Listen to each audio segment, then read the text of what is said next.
दोस्तों, कागज पर सिर्फ दस्तखत होते हैं, वो दिल के फैसले नहीं करता। चलिए तो फिर एक ऐसे ही लव स्टोरी लेकर आए हैं, लव अगेन। तो मूवी की शुरुआत में हीरो और हीरोइन किसी बात को लेकर लड़ रहे हैं। हीरोइन अपनी कोई इच्छा मनवाना चाहती है जिस पर लड़का राजी नहीं। अगला ही सीन देखकर लगता है कि शायद वो अपनी शादी के लिए जिद कर रही थी। यहाँ वेडिंग सेरेमनी की तैयारियां चल रही हैं, पर हीरो का दोस्त इस सेरेमनी की वजह से खासा नाराज है और इस सेरेमनी को शोक सभा कहकर पुकारता है। हीरो उसकी बातों को लगातार इग्नोर करता चला जाता है। दोस्त तो अपने अनुसार शोक सभा के लिए फूल भी लेकर आया है, पर खैर इस गर्मा गर्मी के बीच में हीरो और हीरोइन की स्टेज पर एंट्री होती है। दोनों का गड़गड़ाती तालियों के साथ भव्य स्वागत किया जाता है और लड़के का वही दोस्त इस समारोह का एंकर है। शादी के इस मौके पर सभी लोग खुश हैं, पर जब शादी की कस्में खाने का समय आता है तो दोस्त द्वारा अनाउंस किया जाता है कि आज का भव्य समारोह डिवोर्स के लिए है। और ये सुनते ही सभी लोगों के बीच में कानाफूसी होने लग जाती है। खैर, ये दोनों एक दूसरे के आगे के जीवन को शुभकामनाएं देते हुए एक दूसरे से डिवोर्स ले लेते हैं। इसके बाद लड़की सभी गेस्ट से पूछती है, यदि किसी को कोई प्रश्न पूछना है तो मुझसे पूछ सकता है। ये सवाल पूछते ही लड़के को बड़ा ऑकवर्ड लगता है और वो धीमे धीमे दुल्हन से कहता है कि प्लीज ऐसी बात मत करो। पर लड़की खासी नाराज है और वो अपने मन की सब बात यहाँ मंच पर कह देना चाहती है। अंत में दोनों एक डिवोर्स फोटोग्राफ खिंचवाते हैं और अपने अपने रास्ते चले जाते हैं। शुरुआत में लड़का इसीलिए नाराज था कि वो डिवोर्स सेरेमनी नहीं करना चाहता था, पर लड़की की जिद के आगे उसकी ना चली।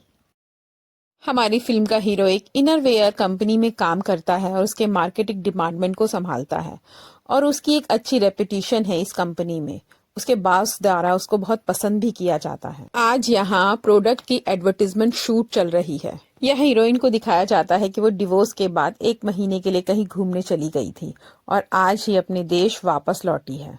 हीरो अपने इनरवेयर प्रोडक्ट के साथ कुछ माइन्यूट काम कर रहा है। उसी दौरान उसका फोन बज उठता है। सामने से उसकी एक्स वाइफ ने उसे बुलाया है। वहां जाने पर पता चलता है कि उसकी गाड़ी से किसी का एक्सीडेंट हो गया है और क्योंकि गाड़ी अभी हीरो के नाम पर ही है इसलिए उसको वहां पर आना पड़ा।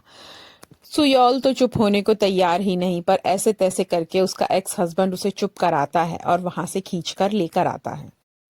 हीरो कह रहा है कि चलो तुम्हारा घर आ गया, अब गाड़ी से उतरो। कुछ सेकंड तक इंतजार के बाद लड़की कहती है, पर कार तो मेरी है। तो लड़का फाइनली गाड़ी को छोड़ देता है, पर वो विदेश से इतना सामान लेकर आई है कि उससे वो सामान उठता नहीं है, जिसकी वजह से वो अपने पति की हेल्प मांगती है सामान उठाने के लिए। पर लड़के को बात समझ नहीं आती और वो लड़की को ही गोद में उठा लेता है। पर खैर फाइनली उसका सामान उठाकर उसके घर में छोड़ देता है और देखता है कि घर बेहद बेहद गंदा है। घर की हालत को देखकर उसे तो उल्टी होने लग जाती है। लड़की बोलती भी है कि थोड़ा देर रुको। इस पर वो कहता है कि इतने गंदे घर पे मैं और ज्यादा नहीं रुक सकता और फाइनली अपने घर की तरफ निकल जाता है।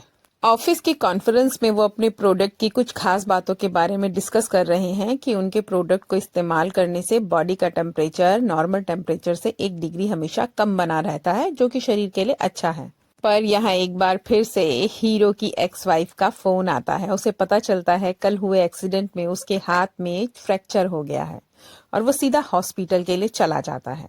प्लास्टर कराने के बाद ये दोनों एक जगह आकर खाने पर बैठते हैं, जिस पर लड़का कहता है ये हमारा लास्ट लंच है, उसके बाद तो हम मिलेंगे ही नहीं और तुम अपने लिए एक केयर टेकर हायर कर लो। जिस पर लड़की कहती है कि मैं अपने घर में किसी अजनबी को नहीं बुलाऊंगी। तो लड़का बताता है जब मेरी माँ का हाथ टूटा था तब भी तो हमने केयर टेकर रखा था। जिस पर लड़की बताती है कि उनकी सेवा मैंने की थी। तो लड़के ने पूछा कि फिर वो पैसे जो मैंने तुम्हें केयर टेकर के लिए दिए थे, अच्छा वो तुमने खुद रख लिए?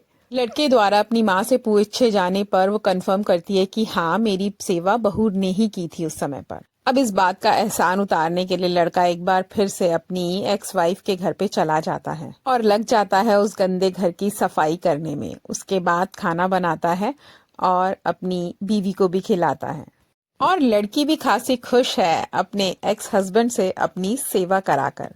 बहुत ज्यादा काम कर लेने की वजह से ऑफिस में हो रही मीटिंग के दौरान उसको नींद आ जाती है, पर कुल मिलाकर डिवोर्स के बाद की फ्रीडम को वो बहुत इंजॉय कर रहा है।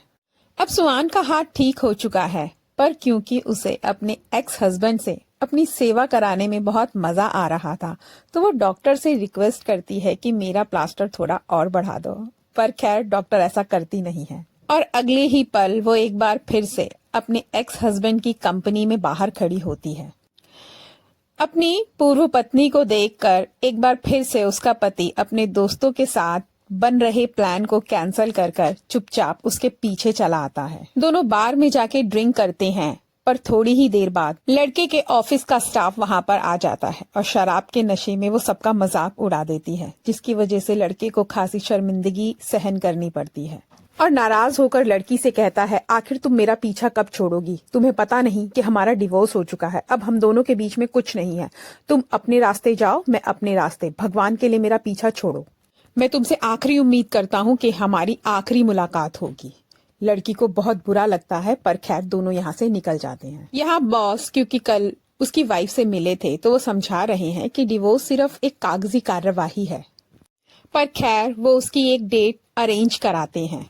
सामने बैठी लड़की उसे पसंद तो आ रही है, पर बाथरूम में पानी बुरी तरीके से लीक कर जाने की वजह से वो पूरा भीग जाता है और इसे ऐसी हालत में देखकर वो लड़की उसे छोड़कर चली जाती है। और एक बार फिर से हॉस्पिटल से फोन आता है कि सुआन हॉस्पिटल में एडमिट है और लड़का भागा भागा हॉस्पिटल जाता है, जहां उसे पता चलता है कि इसने आत्महत्या करने की कोशिश की थी।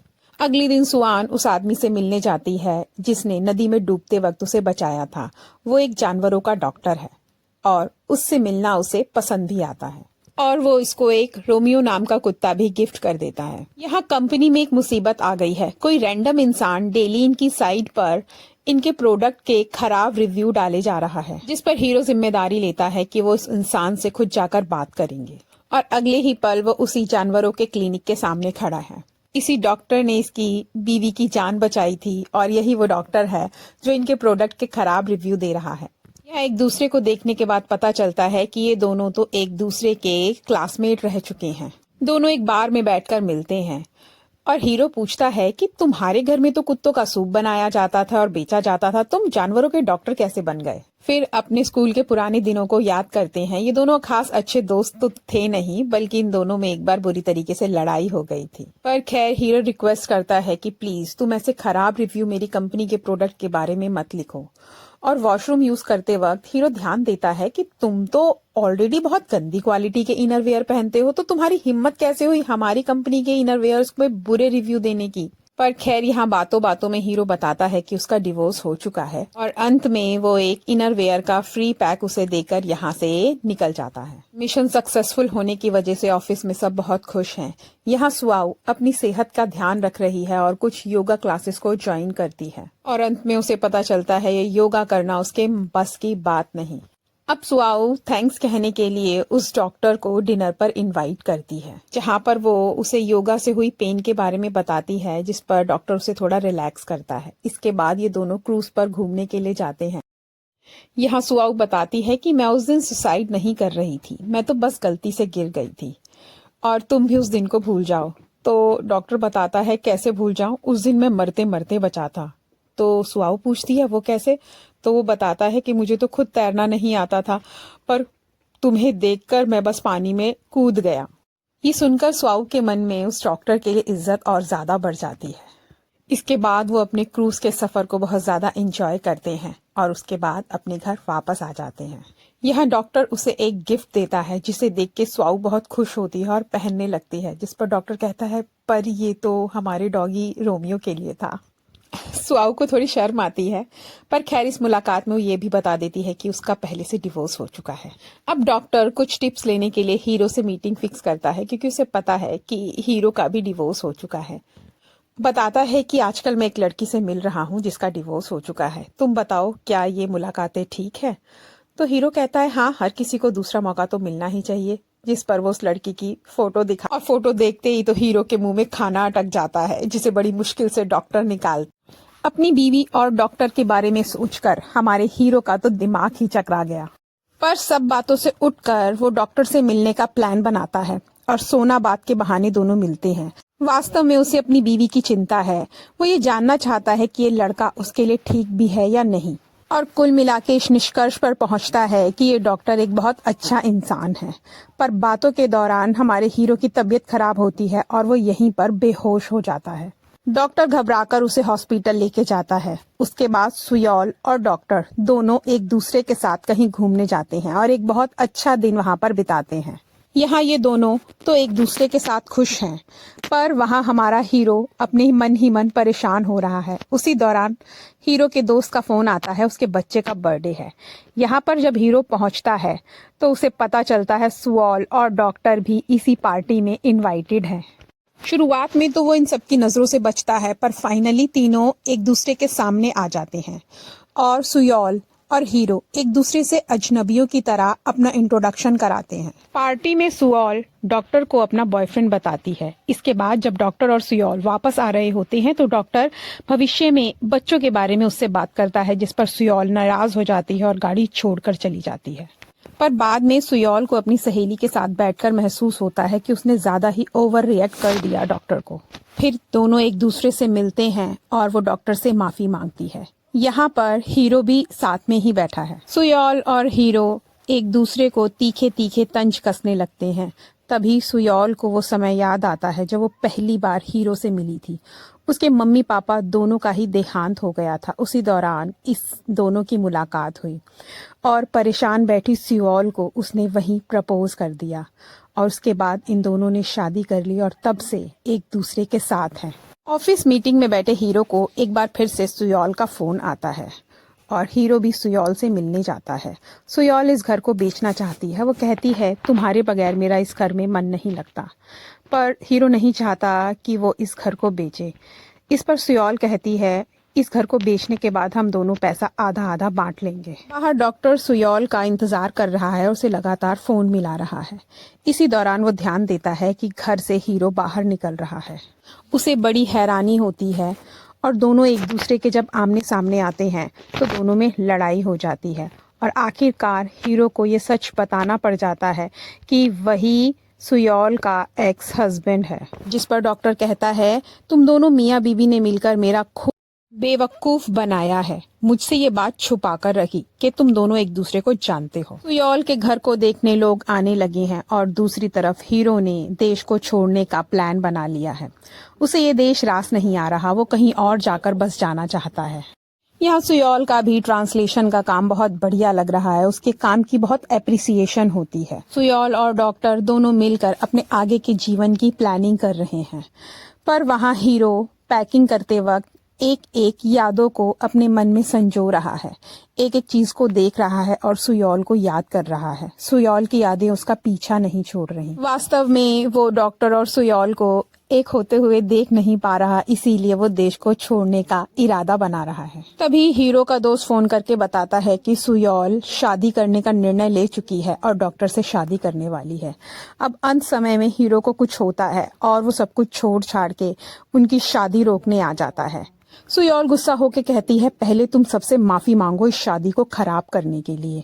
और वो इधर उधर जब ध्यान देता है तो पाता है यहाँ पर तो कुत्तों की शादी चल रही है और उसने कुत्तों की शादी को बीच में खराब कर दिया है। कुत्तों की शादी को खराब करने के लिए उसे शर्मिंदगी भी बहुत होती है, पर खैर ये बात तो तय हो गई कि आज भी ये सुयॉल से उतना ही प्यार करता है। अंत में दोनों एक दूसरे के साथ बैठते हैं और अपने आगे के जीवन के बारे में सोचने लगते हैं और एंड में दोनों एक बार फिर से शादी कर लेते हैं। इसी के साथ मूवी का अंत होता है। दोस्तों आपको कहानी अच्छी लगे तो हमें कमेंट